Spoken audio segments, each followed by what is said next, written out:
Assalamualaikum warahmatullahi wabarakatuh. Alhamdulillahi rabbil alamin. Wa ashhadu an la ilaha illallah wahdahu la syarika lah.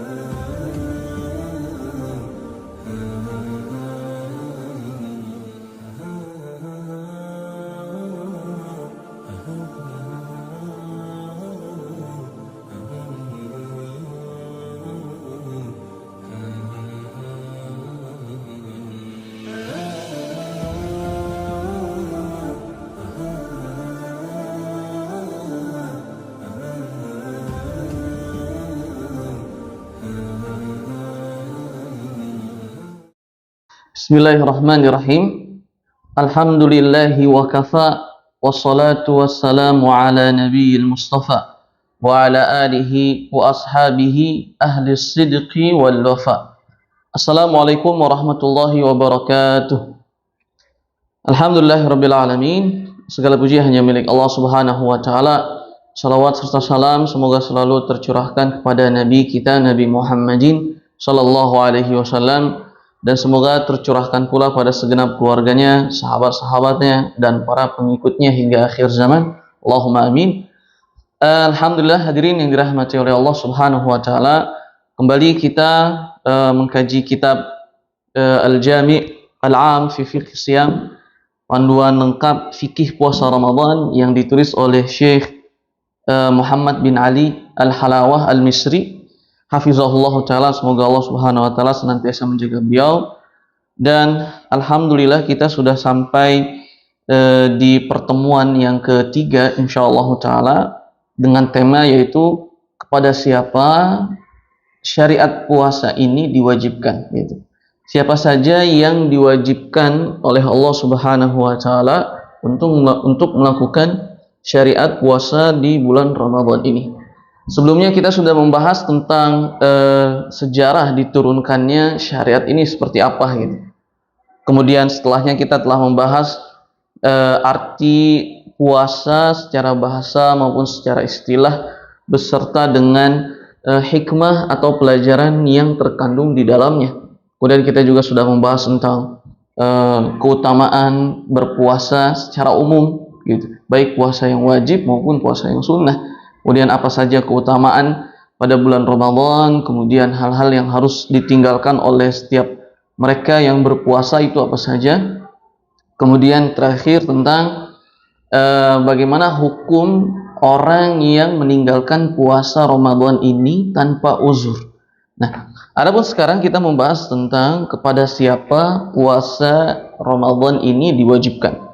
Kita lihat penulis rahimahullahu ta'ala rahmatan wasi'ah berkata, wajib hukumnya bagi setiap muslim yang baligh, kemudian berakal, kemudian mampu menjalankan puasa ini, kemudian dia yang mukim artinya dia tidak safar, kemudian tidak terdapat padanya hal-hal yang melarangnya berpuasa, maka wajib bagi mereka melakukan puasa Ramadan ini. Jadi artinya kepada siapa puasa diwajibkan? Pada dia yang muslim, kemudian yang sudah baligh, kemudian yang sudah berakal, kemudian dia yang mampu melakukan puasa Ramadan, kemudian dia yang mukim, tidak sedang melakukan perjalanan, kemudian tidak terdapat padanya hal-hal yang melarangnya untuk berpuasa.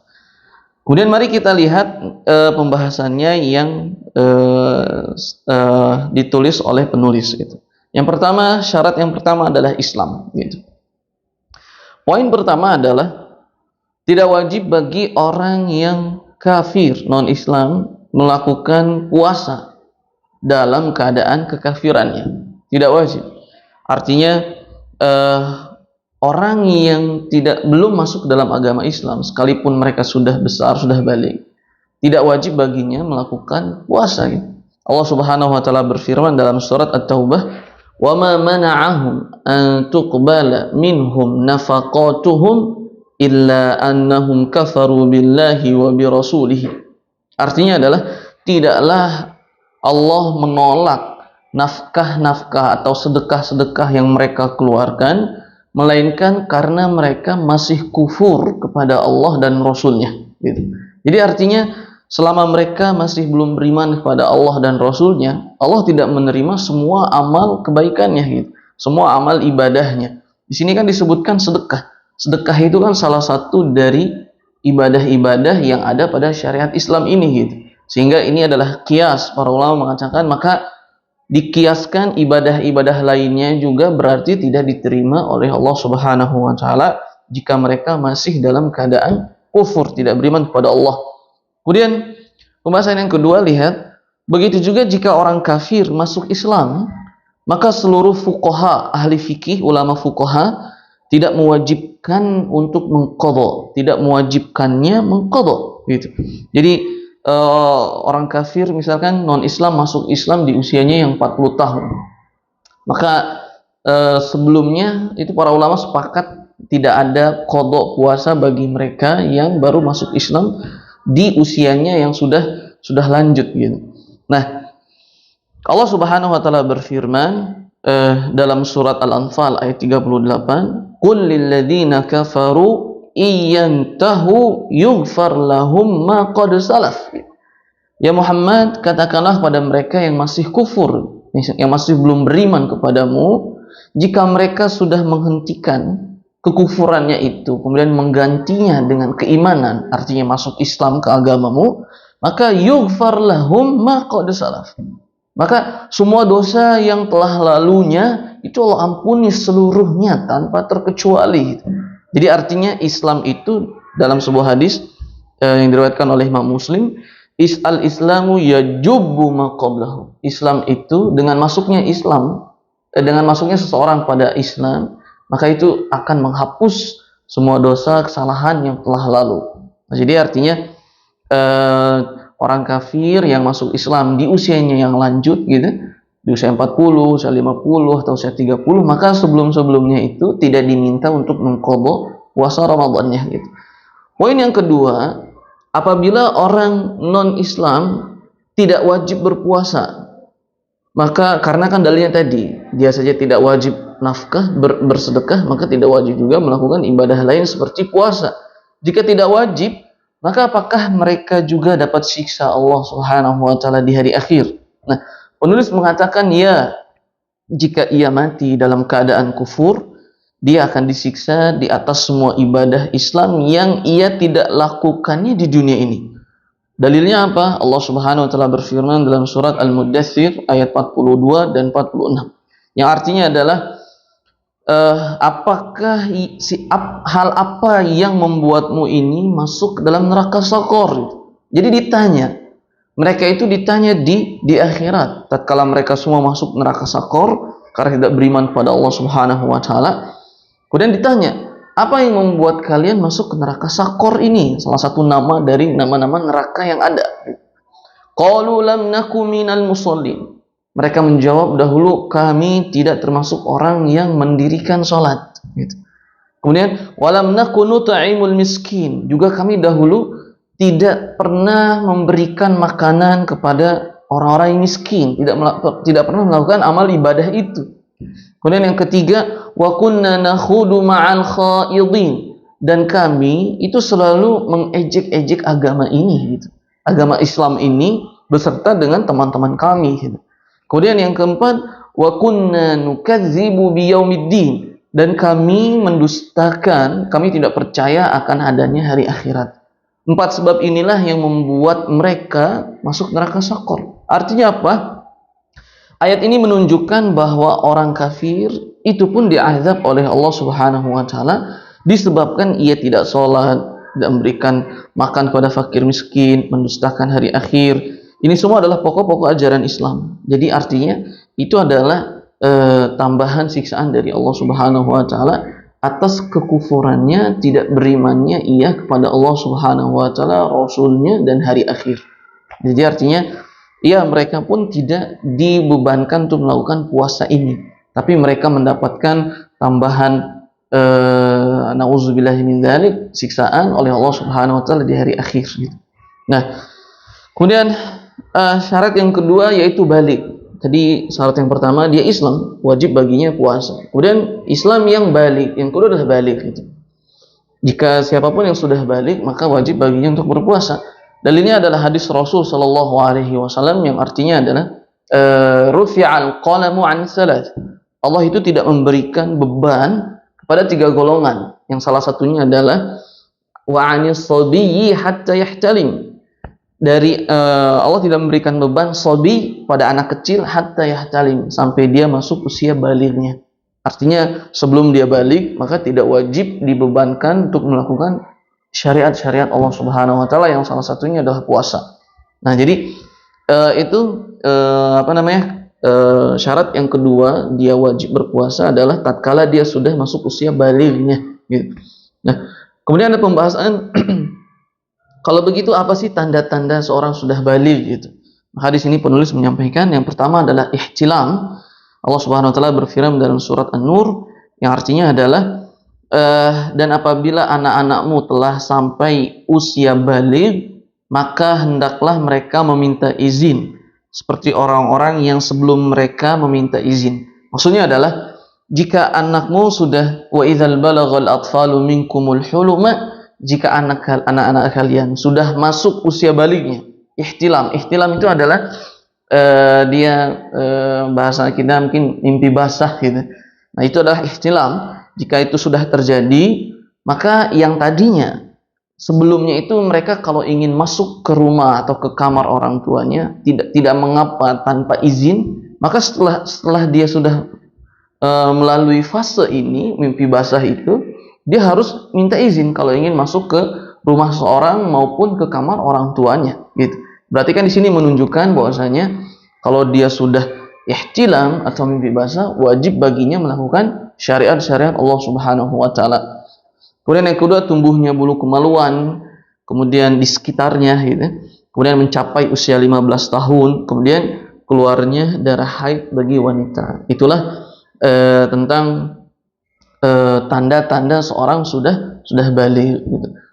Nah, kemudian di sini ada pembahasan bahwasanya mustahabnya kita mengajak anak-anak kecil berpuasa. Karena ini dikisahkan oleh Ar-Rubayyi binti Muawiyah, salah satu sahabat wanita Rasulullah sallallahu alaihi wasallam. Beliau mengatakan dalam hadis yang diriwayatkan oleh Imam Bukhari dan Imam Muslim bahwasanya kami dahulu membiasakan anak-anak kecil kami untuk berpuasa.